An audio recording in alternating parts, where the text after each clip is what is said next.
They opened the gate between two Bobcats' enclosures. What happened next shocked everyone. The morning air carried a peculiar stillness as the transport truck's engine growled through the narrow mountain pass. Henry Collins stood just inside the main gate of the Rocky Mountain Wildlife Sanctuary, his weathered hands gripping a clipboard that had seen 20 years of service. At 72, his back wasn't what it used to be, and his knees complained on cold mornings. But his eyes remained sharp as a hawk's. He watched the vehicle approach, its tires crunching over gravel that glittered with frost, leaving tracks that would fade by noon. The mist clung to the mountainside like a living thing, threading between the ponderosa pines and lodgepole firs that surrounded the facility. Henry had stood in this exact spot hundreds of times, welcoming injured eagles, orphaned bear cubs, wounded elk, and countless other creatures that needed a second chance. But something about this particular morning made his chest tighten with an emotion he couldn't quite name. Inside that truck were two Bobcats, both arriving on the same day from completely different disasters. It seemed almost orchestrated by fate itself, though Henry knew better than to believe in such romantic notions. Nature was brutal and random, and human cruelty even more so. Yet here they were, two souls broken by opposing forces, about to begin their journey toward healing in the same place. At the same time, the truck came to a halt, air brakes hissing like a startled snake. Dr. Samuel Brooks emerged from the passenger side, his salt and pepper beard catching droplets of mist. He'd been the sanctuary's head veterinarian for 15 years, and Henry trusted him more than anyone else on staff. Samuel moved with the efficiency of someone who had performed this routine countless times, but Henry noticed the tension in his shoulders. These weren't ordinary cases. The male bobcat they would name Rusty had been confiscated 3 days earlier, near Bozeman by local authorities working with animal welfare investigators. The traveling circus that had kept him was little more than a ramshackle operation that moved from town to town, always one step ahead of proper inspections. Rusty had spent months in a cage barely large enough for him to turn around, sometimes chained in damp cellars beneath fairgrounds, where the smell of mildew mixed with his own waste. They had forced him to perform tricks that went against every instinct in his body, using whips and starvation as training tools. When the authorities finally raided the operation, they found him weighing barely 20 pounds, and his ribs visible beneath a coat that should have been lustrous and spotted, but instead looked like dirty dishwater. The female, who would become Willow, had been discovered 2 days ago, collapsed beside Highway 93, about 40 miles south of Missoula. A wildfire had torn through the area the previous week, moving faster than anyone predicted when the wind shifted. She had been caught in the inferno's path, her fur singed black in patches, her left hind leg badly burned and then broken when a falling tree limb struck her as she tried to escape. A passing motorist had spotted her and called it in. By the time the rescue team arrived, she was severely dehydrated and barely conscious. Samuel directed the unloading with hand signals, and 2 technicians carefully maneuvered Rusty's transport crate down the ramp. Through the ventilation slots, Henry caught a glimpse of amber eyes that seemed to hold both terror and defiance in equal measure. The bobcat didn't make a sound, didn't hiss or growl. That silence worried Henry more than any aggression would have. An animal that had given up making noise had usually given up on much more. Rusty was wheeled directly to the quarantine building, a necessary precaution for any new arrival. They needed to ensure he carried no diseases that could spread to the other animals. Henry watched the crate disappear through the double doors, then turned his attention back to the truck. Willow's situation was more urgent. She was carried out on a stretcher, her body covered with a blanket, an IV line already running fluids into her front leg. Dr. Brooks jogged alongside, checking her vital signs, his face grim. Henry fell into step with them as they rushed toward the medical ward. Dr. Emily Carter was already scrubbed and waiting in the surgical suite. She'd driven up from the Helena Zoo, where she specialized in wildlife orthopedics, having developed a reputation for saving limbs that other veterinarians would have amputated. She was younger than Samuel, maybe 40, with hands that moved with remarkable precision. As they transferred Willow to the examination table, Emily leaned close, speaking softly, even though the bobcat was sedated. Henry stood outside the observation window as the two doctors worked. They examined every burn, photographed each injury, took x-rays that revealed the full extent of the damage to Willow's left hind leg. The bone had fractured in two places, and the surrounding tissue was severely compromised by the burns. Henry heard their muffled conversation through the glass.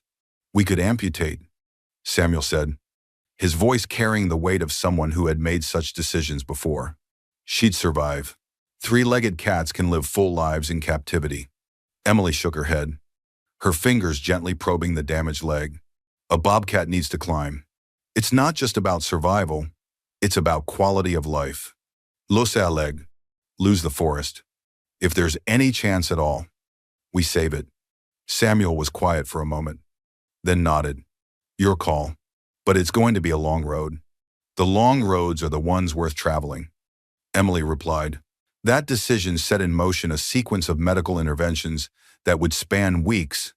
The first surgery lasted 6 hours as Emily carefully debrided the burned tissue, set the fractured bone with titanium pins, and applied skin grafts taken from Willow's shoulder. The bone splints were custom designed, 3D printed based on the x-rays. When Willow finally emerged from surgery, wrapped in bandages and still unconscious, Henry felt an unexpected surge of hope. Meanwhile, Rusty had cleared his quarantine health checks and was moved to Enclosure 7, one of the sanctuary's more naturalistic habitats. The staff had designed it to simulate a Montana woodland environment, clusters of juniper shrubs, several mature pines, multi-tiered rock ledges that allowed for climbing and surveying territory, and an artificial stream that trickled over smooth stones.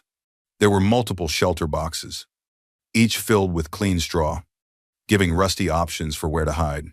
For the first 3 days, Rusty barely moved. He curled up in the darkest shelter box, his body pressed into the farthest corner.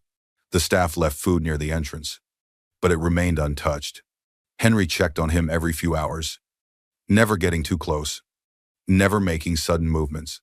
On the 4th night, the infrared cameras finally captured Rusty emerging. He moved like a ghost, low to the ground, constantly scanning for threats. He ate quickly, tearing into the rabbit meat with a desperation that spoke of remembered starvation. Then he vanished back into his shelter before dawn. It became a pattern. Rusty only ventured out at night, and only to feed. The sanctuary staff provided a varied diet: hare, kale, standard carnivore nutritional supplements. But any loud sound triggered panic. Once, a technician accidentally dropped a metal bucket about 50 yards away, and Rusty bolted so fast he crashed into the fence, bloodying his nose. The ghosts of circus music and cracking whips weren't easily erased from his memory. Willow's recovery was equally challenging.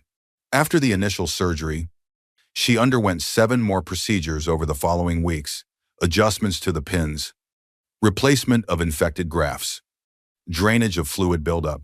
Each time she went under anesthesia, Henry worried she might not wake up. But each time, she did.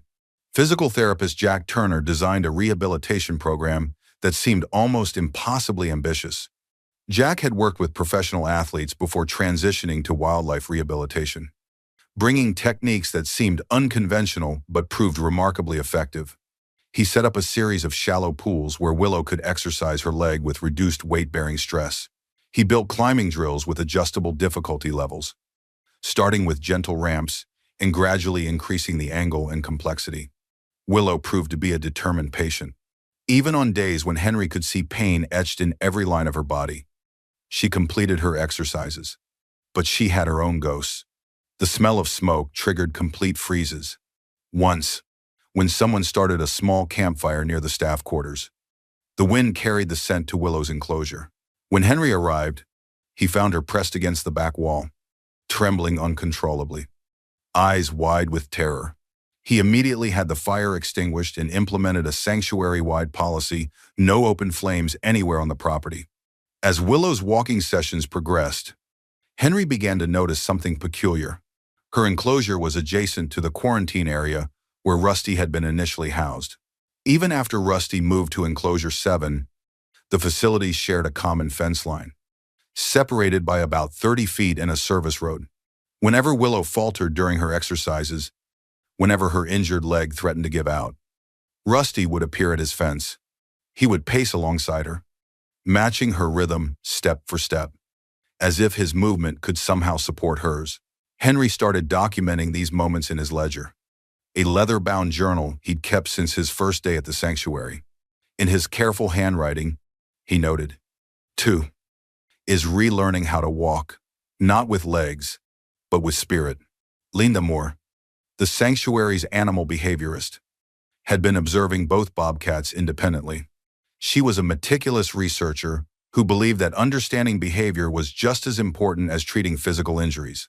After 6 weeks, she called a meeting with Henry, Samuel, and the senior staff. She spread activity charts across the conference table in the administration building. The patterns were striking. Both bobcats displayed stereotypy, repetitive behaviors, often associated with stress or trauma. Rusty paced in figure eights along his fence line, always following the same path, wearing a visible trail into the grass. Willow would sit for hours facing in the direction of Rusty's enclosure, her tail flicking in a rhythmic pattern. They're aware of each other, Linda said, tapping the charts. And I think that awareness is actually helping them cope. Samuel frowned. Bobcats are solitary animals outside of mating season. Are you suggesting we house them together? Not immediately, Linda replied. But I think we should consider a gradual introduction, carefully monitored, scientifically documented. We move the enclosures closer in phases, observe and record every interaction, assess stress levels at each stage. If things remain stable, we could progress to a double fence setup where they can interact more directly without risk of injury. Henry leaned back in his chair, considering. He'd seen unusual animal pairings before, creatures that found comfort in unlikely companions. But bobcats were predators, territorial and fierce. What's the potential benefit? Enrichment, Linda said simply. Both of them are exhibiting signs of profound trauma. Rusty has lost trust in the world. Willow lost her home. Maybe they can help each other remember what it means to be a bobcat. The decision was made to proceed cautiously. Over the next week, the staff used tractors to gradually reposition the portable sections of Willow's enclosure, moving it closer to Rusty's territory. They worked in small increments, 5 feet at a time, allowing both animals to adjust to the changing proximity. The first day, they were reduced to 20 feet apart. The tension was palpable. Henry felt it in his chest as he watched through binoculars from the observation tower. Both bobcats were visible, both clearly aware of the other's presence. Rusty stood at his fence, body rigid, ears forward. Willow sat at hers, her injured leg tucked beneath her, eyes locked on the male. For 3 hours, neither moved. Then feeding time arrived, and something shifted. The staff had always fed them simultaneously, but now the proximity changed the dynamic. Rusty dragged his portion a whole hair directly to the fence closest to Willow. He didn't eat it immediately. Instead, he positioned it where she could see, then sat beside it, staring at her with an expression that seemed almost challenging. Willow responded by pulling her quail portion to her side of the fence, directly opposite Rusty. She began eating loudly, tearing meat with exaggerated movements, as if to demonstrate her own capability. Are they showing off for each other? One of the technicians asked. Bewildered. Posturing, Linda said, making notes. Establishing status without aggression. This is good. This is communication. That night, the cameras captured something that made the entire night staff gather around the monitor. They called it mirror sleep. Both bobcats had chosen to lie down opposite each other across the fence line. Their bodies were positioned almost identically, stretched out on their sides, front legs extended, and their tails twitched in perfect synchronization, as if choreographed.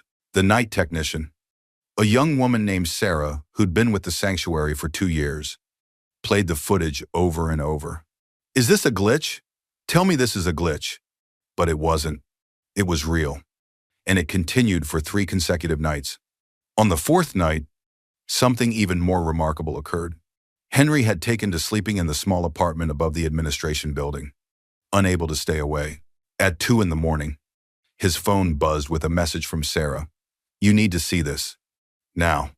He threw on his jacket and hurried to the monitoring station. On the screen, illuminated by infrared cameras, both bobcats were approaching their shared fence. They moved slowly, cautiously, like dancers learning an unfamiliar choreography. Rusty reached the fence first and paused. Willow continued forward until she was directly across from him, perhaps 6 inches, separating them through the chain link. Then, simultaneously, they lowered their heads. Their noses touched through the fence, just barely, just for a moment. No growl, no hiss, no display of teeth, just that fleeting contact, soft as a whisper. Sarah's eyes were wet. "I've never seen anything like that." Henry couldn't speak. He simply watched as the 2 bobcats held that position for another few seconds before retreating back to their respective shelters. But something fundamental had changed. Over the following days, the interactions multiplied. Rusty began spending more time outside his shelter, often positioning himself where Willow could see him. She reciprocated, choosing elevated perches that gave her a clear view of his territory. They began eating at the same times without any coordination from the staff, as if some internal clock had synchronized between them.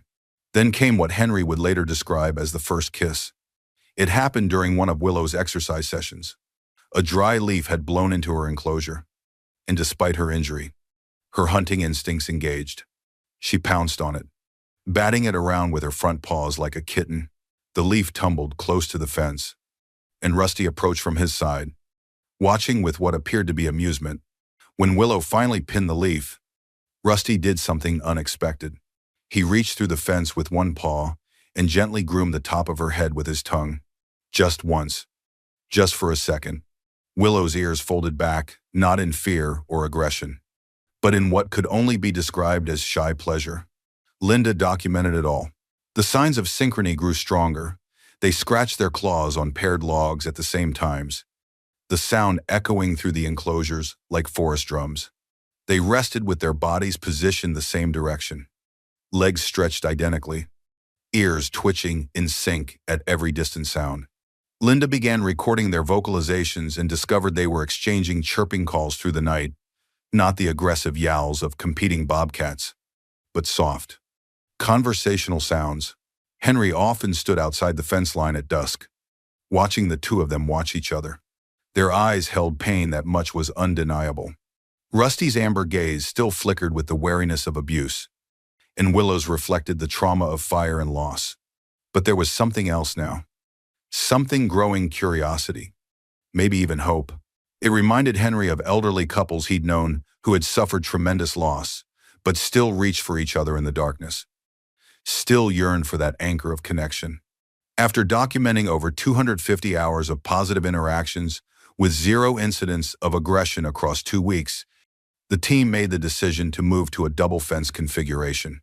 This meant the bobcats would be separated by only 2 layers of chain link with a narrow maintenance corridor between them. They could get much closer, could touch more directly, but serious injury would still be impossible. Dr. Brooks issued a safety clearance. Linda finalized her stress evaluations, declaring both animals psychologically ready. Director Robert Hayes, who oversaw all major decisions at the sanctuary, signed off on the final stage. The date he chose seemed almost comically appropriate, Valentine's Day. But always remember, Dr. Brooks cautioned at the final briefing, bobcat jaws can crush bone. Their claws can tear through muscle, like paper. Risk never disappears completely. Valentine's Day dawned clear and blue. The kind of Montana winter morning where the cold is sharp, but the sky stretches endlessly. The entire senior staff assembled near the enclosures. Dr. Brooks held a tranquilizer rifle, loaded and ready, hoping desperately not to use it. 2 more staff members stood by with fire extinguishers and Net's standard safety protocol, though everyone prayed such measures would remain unnecessary. Henry's hand gripped the sliding gate mechanism that would allow Rusty access to the corridor between the double fences. His heart pounded harder than it had in years. He'd seen animal introductions go wrong, had witnessed the explosive violence that could erupt when predators felt threatened or territorial. This could end in blood. It could end in death. On your count, Samuel said quietly. Henry took a breath, then another. Silence stretched across the mountainside. He could hear his own heartbeat in his ears, could feel sweat forming despite the cold. Then he pulled the lever. The gate slid open with a metallic scrape. 3 feet of clearance, enough for a bobcat to pass through easily. Everyone held their breath. Rusty appeared first, emerging from his shelter with cautious steps. He approached the opening and paused, amber eyes scanning the corridor beyond. On the other side of the inner fence, Willow had also emerged. She limped forward, her injured legs still not bearing full weight, until she reached her side of the barrier. They stood there, face to face with only one layer of chain link between them. For what felt like an eternity, neither moved. Henry's hand remained on the gate, ready to slam it shut at any sign of aggression. Then Rusty stepped through. He entered the corridor slowly, his body low but not crouched for attack. His tail was level, not lashing. His ears were forward with curiosity, not flattened with hostility. He approached the inner fence until he was directly in front of Willow, separated only by metal links. Willow leaned forward. Their noses touched through the fence, just as they had that first night. But this time, they held the contact longer. Then Rusty did something that made Linda gasp. He turned his body and rubbed his cheek along the fence, scent marking in Willow's direction, a gesture of affiliation. Willow responded by doing the same, and then movement exploded. But not violence. Play. Rusty darted along the corridor, and Willow matched him from her side, both racing the length of the fence. When Rusty leaped onto a platform, Willow jumped onto the corresponding structure in her enclosure. They twisted midair, spun around tree trunks on opposite sides of the barrier, bounded over logs with the exuberance of kittens. For 20 minutes straight, they played. True, joyful, unmistakable play. Finally, both exhausted, they sprawled in patches of sunlight on opposite sides of the fence. Rusty stretched his neck through the chain link as far as he could reach and began grooming Willow's head with slow, tender licks. She closed her eyes, her breathing deep and relaxed. Henry felt his throat tighten. Tears he hadn't expected blurred his vision. 50 years of rescue work, he whispered to Samuel. And I've rarely seen a soul wound heal so fast with just one lick. The decision was made to fully merge their enclosures within the week. The staff worked to remove the inner fence and create one large, continuous habitat. They installed multiple shelter boxes so each bobcat could have private space if needed.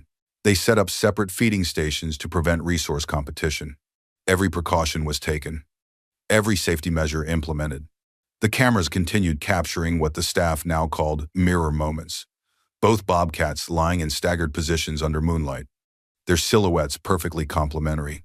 The nightly chirping calls became a regular soundtrack, a language being developed between two souls, learning to trust again. During Willow's continuing physical therapy, Rusty became her constant shadow. When Jack set up the climbing obstacles, Rusty would position himself on parallel structures, climbing when she climbed, resting when she rested. On the day Willow attempted to scale a 10-foot platform for the first time since her injury, Rusty leaped onto the opposite platform and stood completely still. Like a cheerleader frozen in silent encouragement, Willow trembled as she made her way up, her injured legs shaking with effort. Henry watched, barely breathing, as she inched higher. When she finally reached the top and found herself at eye level with Rusty across the enclosure, Jack Turner broke into spontaneous applause. The entire team erupted in joyful laughter and cheers, but perhaps nothing prepared them for what came next. In early spring, the staff noticed Willow behaving strangely. She began gathering material straw, twigs, dried grass, and carrying them to a secluded corner of the enclosure. She was building a nest. Linda recognized the behavior immediately. Willow was pregnant. Doctor Brooks confirmed it with an ultrasound. 3 healthy heartbeats visible alongside Willow's own. The gestation period for bobcats was approximately 60 to 70 days, which meant Willow must have conceived very shortly after the enclosures were merged. Rusty's behavior transformed. He took up a position about 15 feet from Willow's chosen den site and rarely left it. He watched her constantly, his eyes tracking her every movement with an intensity that seemed almost human in its devotion. Henry wrote in his journal, "In a lifetime working with wild animals, I've seldom seen a more patient father in training. When Willow gave birth on a warm April morning, she did so in private, as Bobcat prefer. The staff only knew it had happened when the cameras picked up the sound of tiny mewling cries.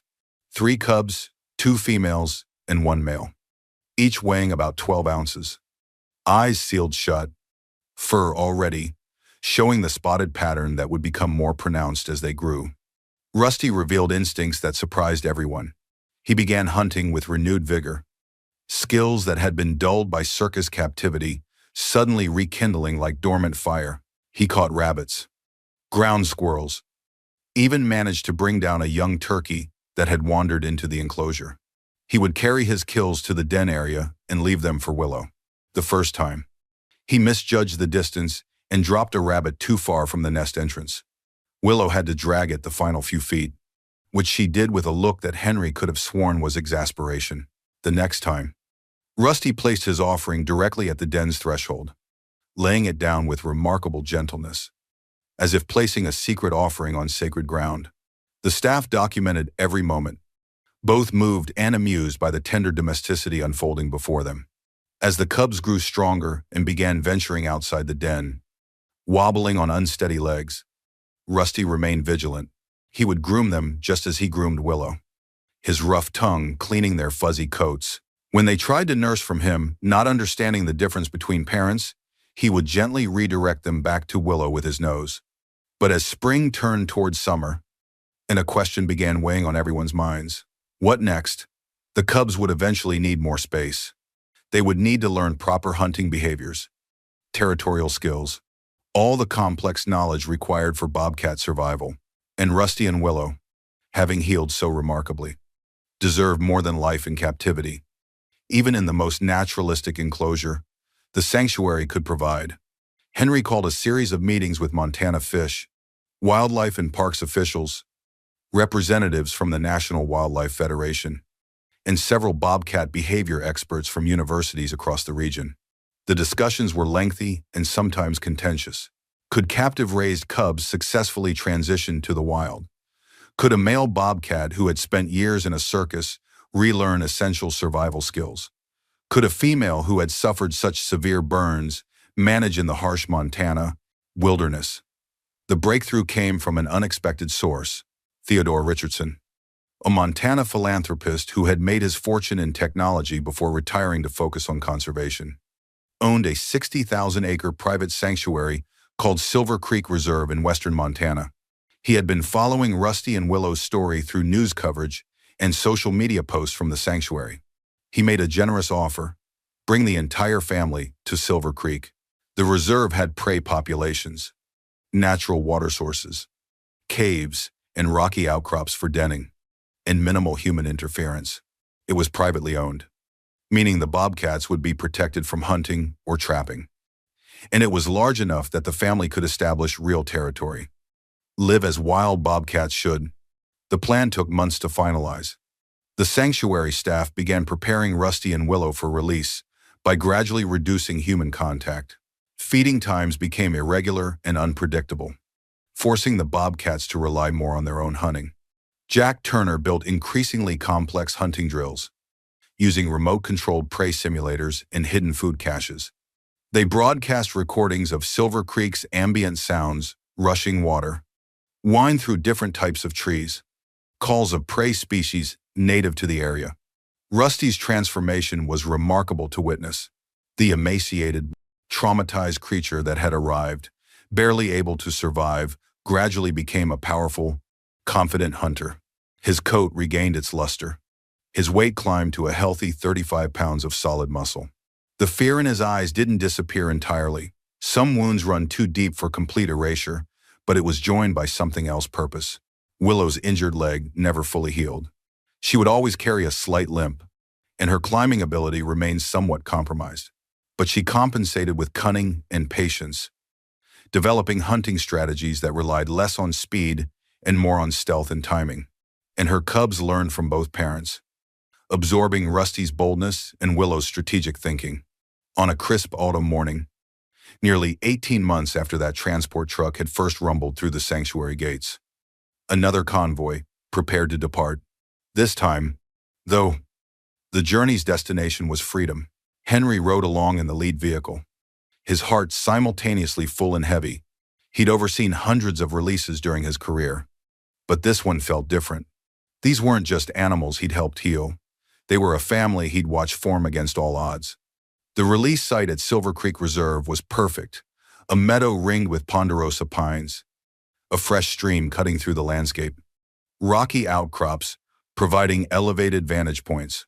Theodore Richardson was there personally, along with his reserve managers and a small team from the sanctuary.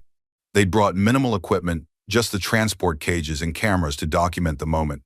The cage containing Rusty and Willow was positioned first, facing the open meadow. The cub's cage was placed adjacent, the doors aligned so the family would stay together. Henry approached the release mechanism, his weathered hand resting on the lever. He looked at Samuel, at Linda, at all the people who had made this miracle possible. "Ready?" he asked, though he was really asking himself. The doors opened simultaneously. Willow stepped out first, her movements cautious as she tested the ground beneath her paws. She lifted her nose, inhaling deeply the scent of damp earth. Resinos bin, the distant musk of elk.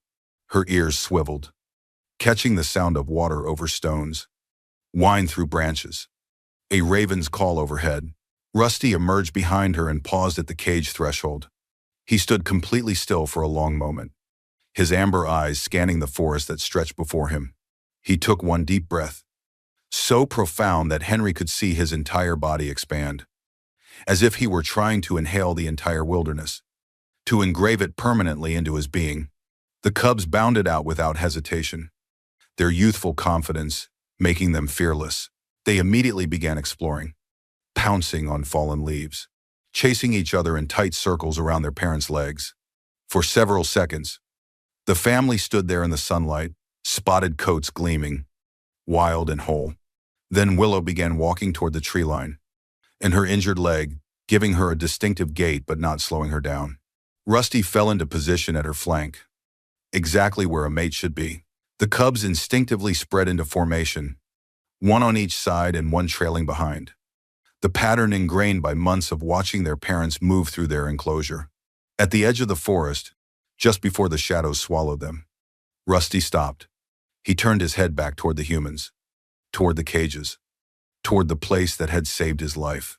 His amber eyes found Henry's across the distance. In that gaze, Henry saw gratitude. He saw recognition. He saw a wild soul acknowledging that humans, for once, had done right by him. The look seemed to say, "Thank you for believing in us when we couldn't believe in ourselves." Henry could only nod, tears streaming freely down his weathered face, not ashamed of them, not wiping them away. He nodded, and Rusty turned back to the forest. In 3 powerful bounds, the bobcat melted into the dappled shadows, Willow and the cubs following, until the forest swallowed them completely. The humans stood there for a long time after, staring at the empty space where the family had been. Nobody spoke. There were no words adequate for the moment.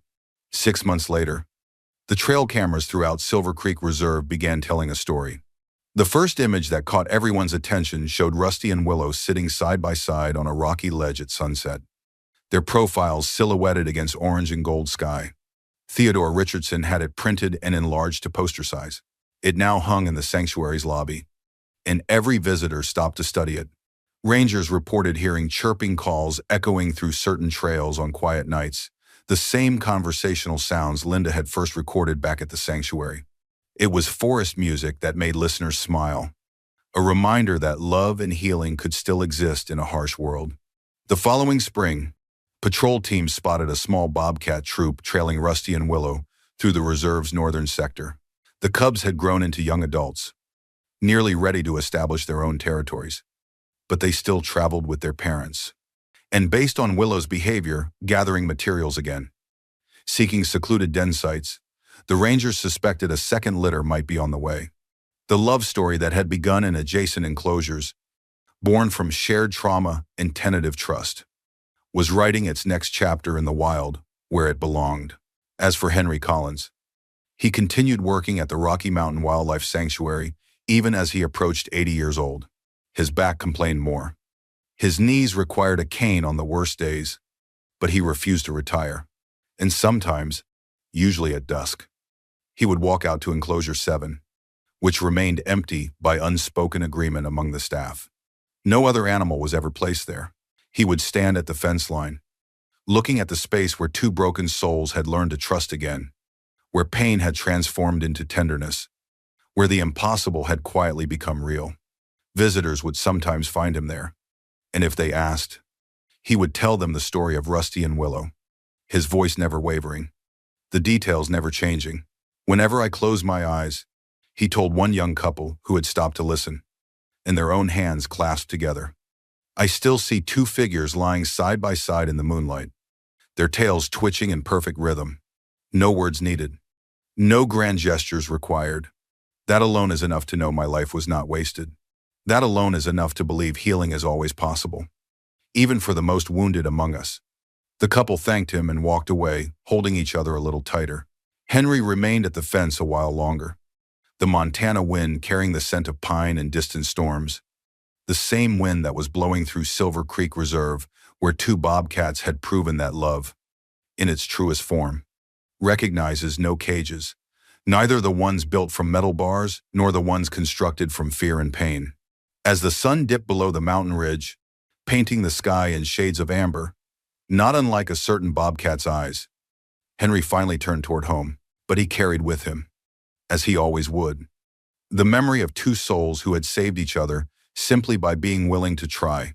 And that, he thought as he walked the familiar path back to the administration building, was perhaps the greatest lesson the wilderness had ever taught him.